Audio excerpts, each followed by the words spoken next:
Good evening. Welcome to Primetime News on TV1. I'm Piruni Karunaratna. Here are tonight's top stories.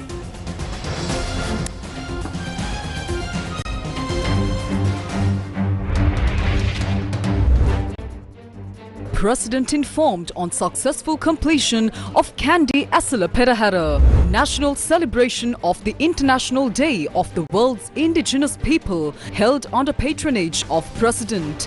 Plans made to promptly bring in the Indigenous Peoples Act. All preparations in place for Grade 5 scholarship examination tomorrow.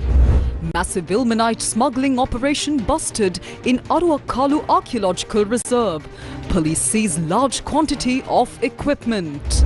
Major irrigation projects left unrestored for decades. Revelation from the Deputy Minister of Irrigation. We will not give our land to Russia. Statement from the Ukrainian President. Onto those stories in detail. The Perahara Sandesha, or the official message marking the successful conclusion of the Kandi Asala Perahara, was officially presented to President Anurukumara Dissanayake today.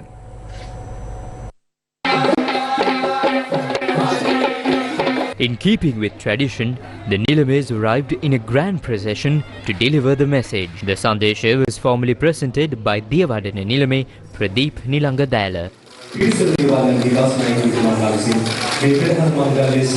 Following the official proceedings, awards were presented to the traditional performers and artists who contributed to the splendor and cultural richness of the Perahara.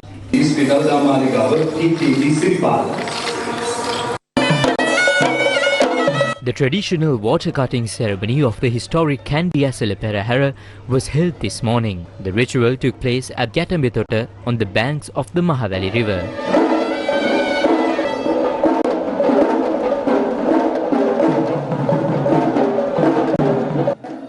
Following the ceremony, the procession returned via Katukale Street, with the ritual concluding at the Kandi Ganadevi Kovil in accordance with ancient customs of the Asala festival. The Dahawal Perahara, or the day procession of the historic Kandi Asala festival, paraded through the streets today, beginning at the auspicious time of 2:16 p.m.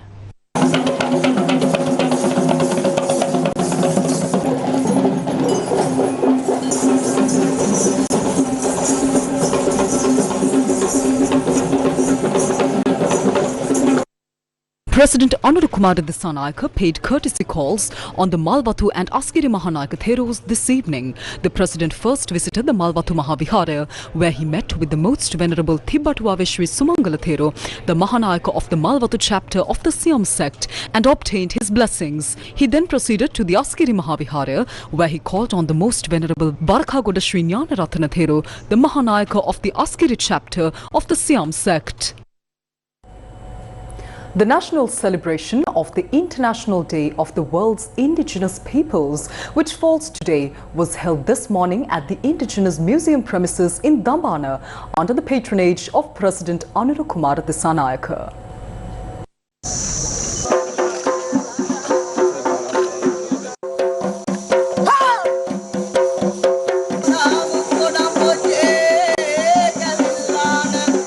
The event commenced with President Anurukumara Dissanayake paying floral tributes to the statue of the late indigenous community leader Uruvarge Tisahami Akto, followed by the ceremonial planting of a white sandalwood sapling in the museum's central courtyard. The event also featured the commencement of stalls construction to display and sell products from the indigenous community, the launch of Sri Lanka's first indigenous herbal soap produced using traditional knowledge and locally sourced ingredients.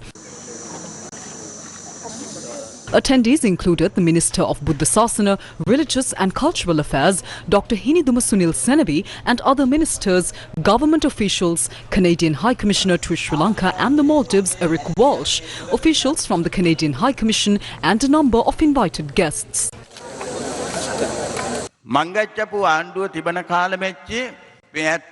During the previous government's tenure, we were ready to engage and push for changes in legislation. A draft act had been prepared to protect the rights of our indigenous community, and it was submitted to the Attorney General's department. Just as the process was nearing completion, there was a change in government. After that, we met with the new Prime Minister and discussed the proposed act with her. For the first time in our nation's history, a president has visited our village and taken part in our traditional celebrations in this manner. This sets a powerful example for the entire world and holds deep significance for us. Our community believes that this moment marks a turning point and that our country has a hopeful and promising future.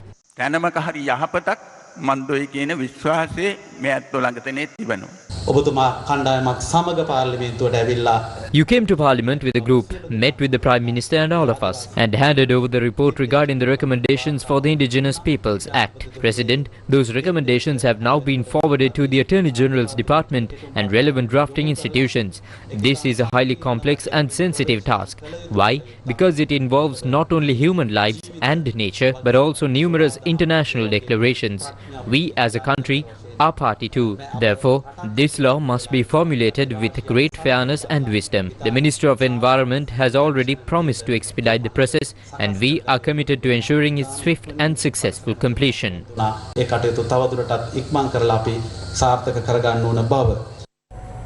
The Grade 5 scholarship examination will be held tomorrow. The Department of Examinations says that all arrangements for conducting the exam are now complete.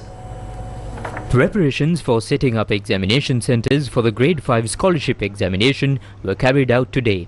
A total of 379,951 students will sit for this year's scholarship examination. The examination will be held at 2,787 centres across the island. The exam will begin at 9:30 am. However, all children must be seated in the examination hall by 9 am. The second question paper will be given out first. It will start at 9:30 am and end at 10:45 am. After that, there will be a 30-minute break. During this break, students are not allowed to leave the exam premises. Likewise, parents or any external individuals are not allowed inside the examination premises. Specifically, parents will not have an opportunity to meet their children during this time. The first question paper will begin at 11:15 am and it will last 1 hour, ending at 12:15 pm. The entire exam concludes at 12:15 pm. It's especially important for children to bring their necessary pens, pencils and erasers. These must be carried in a transparent pencil case. For the multiple choice paper, the Department of Examinations will provide special answer sheets. If one sheet is not sufficient, students may request additional sheets. Therefore, children should not bring unnecessary papers, files or any similar items into the exam hall. A bell will ring to signal the official start of the exam and another to mark the end. However, if children need to keep track of time, they may wear a normal watch. Smartwatches are not allowed.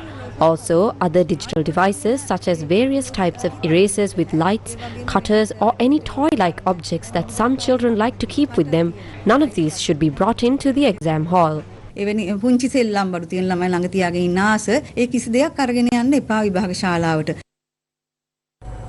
Her Excellency the Honourable Ms. Sam Mostyn, Governor-General of Australia, paid a visit to the Galle International Cricket Stadium today. Her Excellency the Honourable Ms. Sam Mostyn AC, Governor-General and Head of State of Australia, paid a visit to the Galle International Cricket Stadium this morning. Accompanied by His Excellency the High Commissioner of Australia in Sri Lanka, Paul Stevens, the Governor-General was warmly received by officials from Sri Lanka cricket.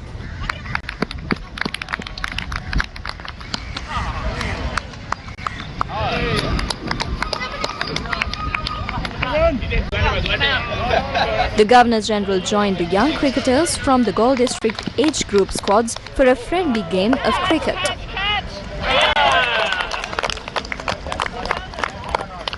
During the visit, Governor-General Sam Mostyn also distributed cricket equipment to the budding players, underscoring the strong sporting ties between Sri Lanka and Australia.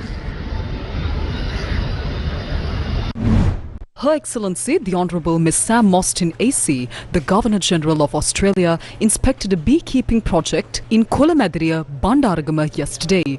She was warmly welcomed by government officials and project stakeholders. The initiative, which is being implemented across 7 Grama Seva divisions, is directly supported by the Australian High Commission in Sri Lanka, aiming to strengthen sustainable livelihoods through apiculture. Later in the evening, Her Excellency visited the Tsunami Museum in Paralia, where she paid floral tributes at the Tsunami Memorial. She also paid homage to the Buddha statue located at the site. Governor-General Sam Mostyn will remain in the country until the 10th of August, with several more engagements scheduled across the island during her stay. Meanwhile, during a visit to the Rajuru Bandara Devalaya in Gatabaruwa to receive blessings, Sri Lanka Podujana Perumana national organizer Nama Rajapaksa expressed his views on the Supreme Sat controversy.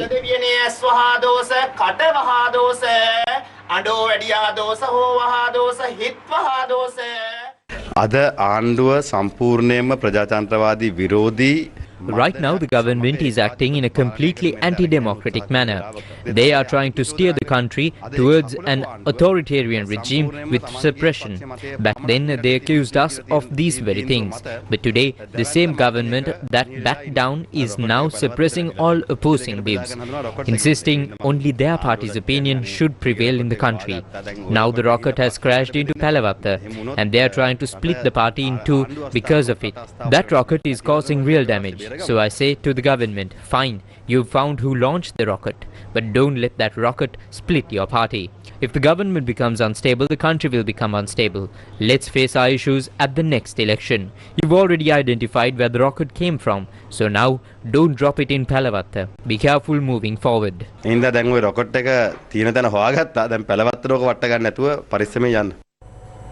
Minister Basanta Samarasinghe also commented today on the Supreme Sat satellite project, which has been spotlighted due to the involvement of Rohitha Rajapaksa, son of former President Mahinda Rajapaksa.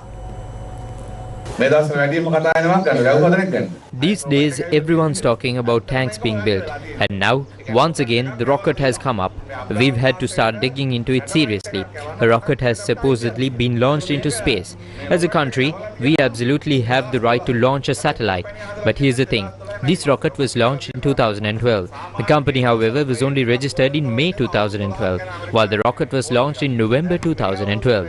Think about this. If you order a Boeing plane from the US today, it takes about 12 years to arrive. But this company managed to send a rocket within 5 months of being established. Did they even pay for the satellite that was put on the rocket? No one knows. And now they say the company doesn't even own the rocket, that it was launched by China.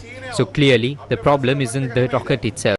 It was launched from a Chinese aerospace center by a company called Aerospace. Back when this company was formed, they claimed to have invested $320 million in the rocket, but the capital they registered was just 1.8 million rupees. By 2014 or 2015, there's no trace of a rocket, and on top of that, there's a loan recorded for $320 million.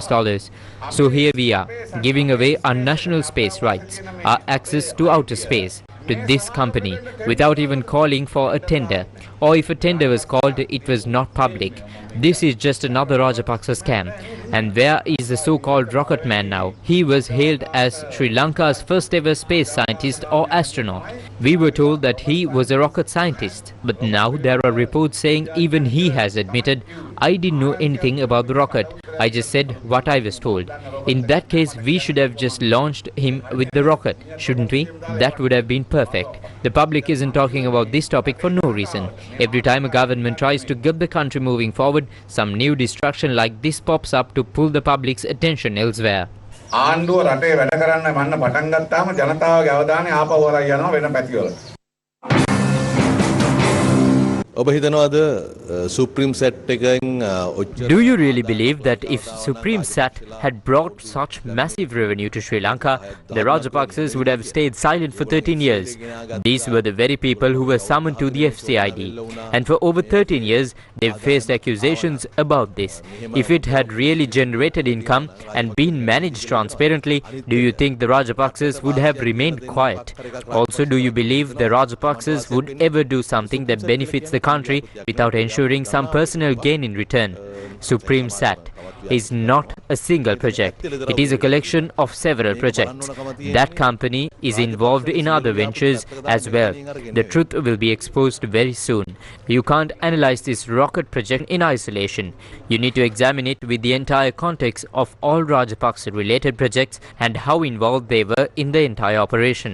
ඒගොල්ලන්ගේ සමස්ත මැදිහත් වීම ඇතුලේ මේ rocket ක්‍රියා project කොතනද ස්ථානගත වෙන්නේ කියන එක. Newsfirst with the people. As part of the Vari Mahima Ape Urume Irrigation Revitalization Program, the restoration of the main canal on the southern bank of the Mineria project commenced today. The restoration work of the southern main canal of the Mineria project was launched under the leadership of Dr. Susil Ranasinghe, Deputy Minister of Lands and Irrigation, and T.B. Sarath, Deputy Minister of Housing. The inauguration took place in the Miriskuduwangu area of Hinguragudu, Polonnaruwa. The estimated cost for this project is 77,221,000 rupees. The project is being carried out by the Department of Irrigation using direct labour. Only 46% of the land in Sri Lanka is allocated for agriculture. Even with that, we still don't produce enough rice as a country. We have to import it. We are still importing crops like green gram, cowpeas, onions and finger millet, which can all be cultivated locally. Therefore, as a government, we have been given a challenge to develop the agricultural sector. Our challenge this year is to complete all the stalled projects and move forward. We must not only improve the infrastructure in agriculture, but also advance the technology used in crop production to increase yields. Farmers must be able to earn more. Otherwise, what's the point of spending all this money? It is useless just to build pretty canals if the benefits don't reach the farmers. The benefits must translate into higher yields and reduce production costs. Only then will farmers' incomes increase. The restoration of the southern main canal of the Mineria project will take place in 4 phases. Restoration of sub-canal number 1 of the southern main canal, restoration of the water channel and the canal of the southern main canal, restoration of the canal and drainage system at the canal's outlet, and restoration of the canal up to LB8 of the southern main canal. Police raided an illegal ilmenite mining operation at an archaeological site in Aruakkalu of Putlam, seizing several pieces of machinery used for mining. The raid was conducted following a tip-off received by the Acting Inspector General of Police, Priyantha Veerasurya. Excavations were carried out at an archaeological site in Aruakkalu of the Vanatvilua Police Division without proper authorization from the Geological and Mines Survey Bureau. Valuable minerals, including ilmenite, were mined, processed and stored using heavy machinery. This land had been previously leased to a foreign country for cement production from limestone. In 2013, Iluka Lanka Resources Private Limited, an Australia-Sri Lanka joint venture, explored this area for ilmenite deposits. However, the Australian company withdrew from these activities following the 2019 Easter attacks and the subsequent COVID-19 pandemic. Although Asha Minerals Private Limited entered into a controversial agreement with a government entity to obtain permission to process ilmenite here, the Geological and Mines Survey Bureau had neither granted permission nor issued a license for such operations. Despite this, Asha Minerals had begun constructing 2 large reservoirs, filling them with water to process valuable minerals including ilmenite in this highly sensitive region of archaeological and prehistoric significance.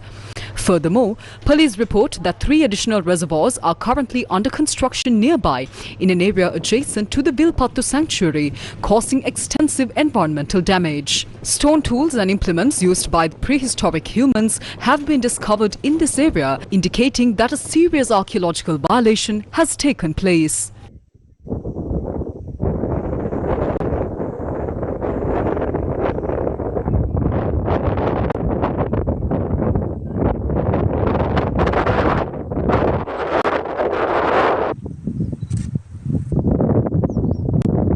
Was this a sudden development?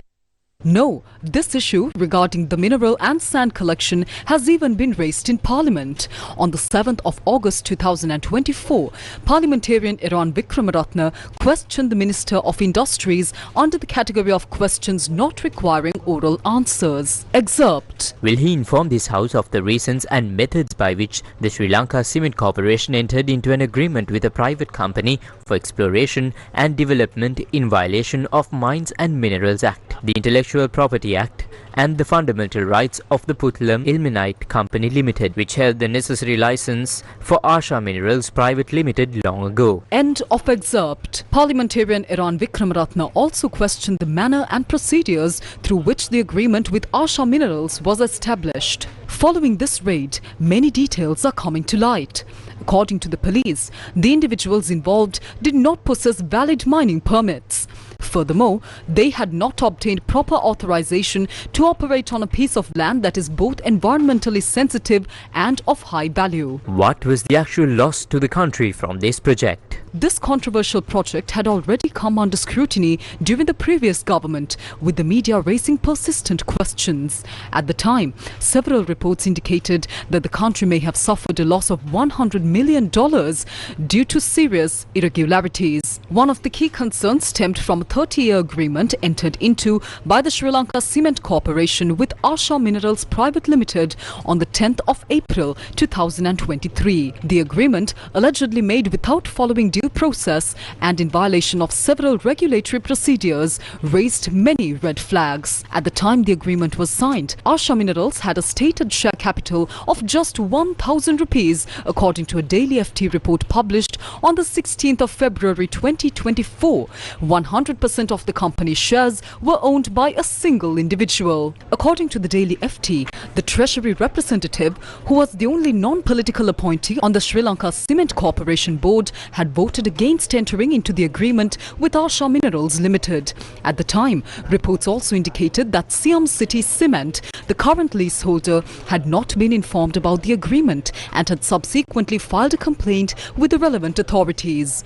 Today's police raid, prompted by a complaint received by the Acting Inspector General of Police, takes place against the backdrop of these long-standing concerns.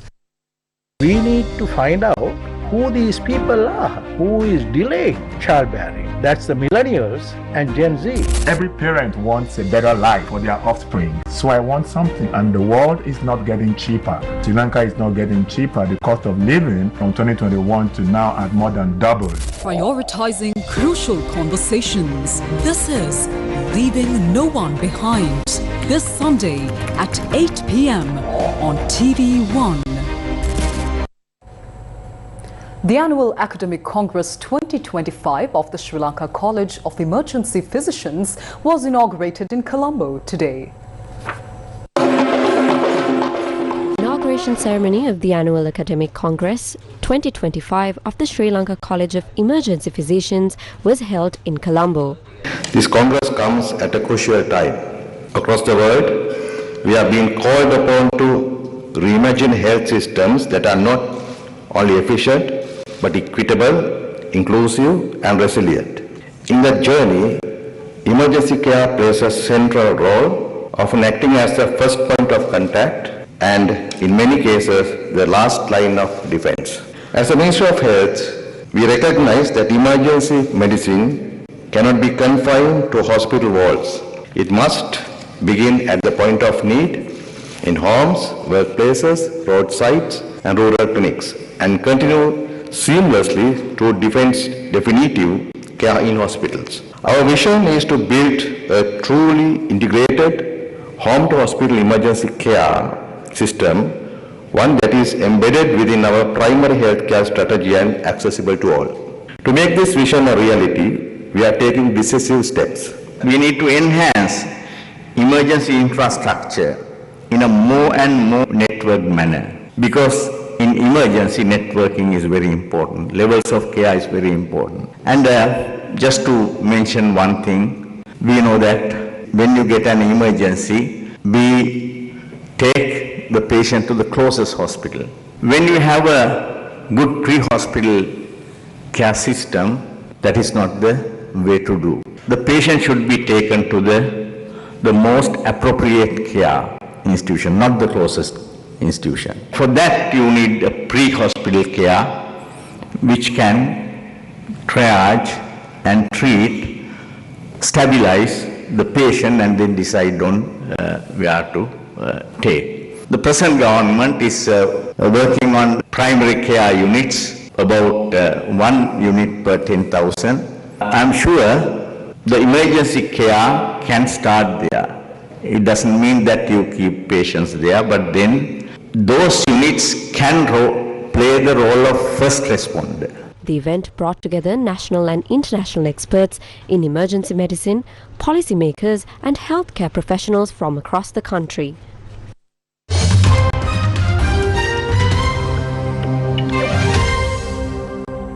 US President Donald Trump and Russian President Vladimir Putin will meet in Alaska next Friday to discuss the future of the war in Ukraine.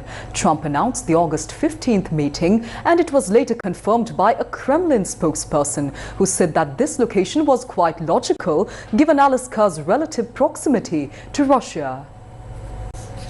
The announcement of the meeting came just hours after Trump had signaled that Ukraine might have to cede territory in order to end the war, which began with Russia's full-scale invasion of its neighbor in February 2022. The US president did not provide further details of what the proposal would look like. However, it is reported that the White House is trying to sway European leaders to accept an agreement that would include Russia taking the entire Donbas region in eastern Ukraine and keeping Crimea. It would give up the Kherson and Zaporizhzhia regions, which it partially occupies, as part of the proposed agreement.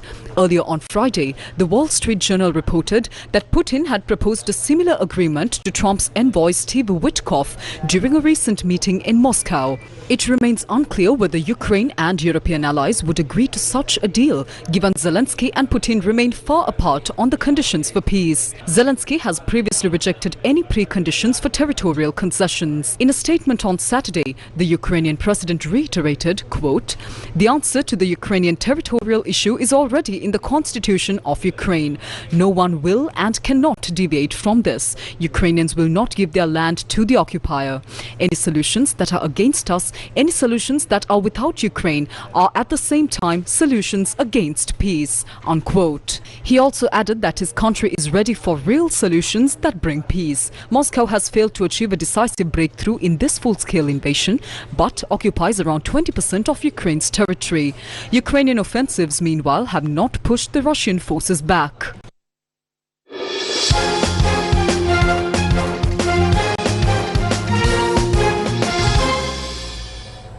Sri Lanka qualified for the Asia Rugby Under-27s Championship 2025, winning all 3 of their preliminary round matches. The tournament in Bihar, India began with Sri Lanka taking on Hong Kong in the opening match, edging out a hard-fought 24-19 victory. Sri Lanka scored 4 tries and 2 conversions, while Hong Kong responded with 3 tries and a single conversion. In their second match, Sri Lanka faced hosts India. They led 17-5 at half-time and maintained complete control in the second half, not allowing India to add any more points.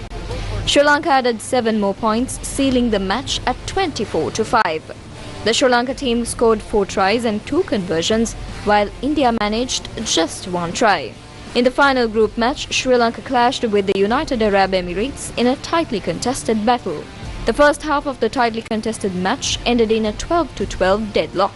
In the second half, Sri Lanka pulled ahead, adding 14 points, while limiting the United Arab Emirates to just 12, securing a narrow but decisive victory. Heartbreaking for UAE. They played so very well. Wesley College Colombo today emerged as the runners-up in the President's Trophy 2025 Inter-Schools League Rugby Tournament, confirming second place in the tournament standings. The 2025 President's Trophy Inter-Schools League Rugby Tournament match between Wesley College Colombo and St. Thomas's College Mount Lavinia was played today at Havelock Grounds, Colombo. This final match for both teams in the tournament was contested for the prestigious Sir Oliver Gunatilaka Shield. In a thrilling and closely fought encounter, Wesley College crossed the try-line 7 times and added 4 conversions, while St. Thomas's managed 6 tries and 4 conversions. Accordingly, Wesley College secured a 43-38 victory. Wesley College not only claimed the Sir Oliver Gunatilaka Shield, but also secured 2nd place in the overall standings of the President's Trophy Inter-Schools League Rugby Tournament.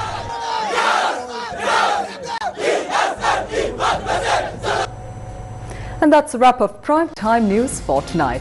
Thank you for joining us. Good night.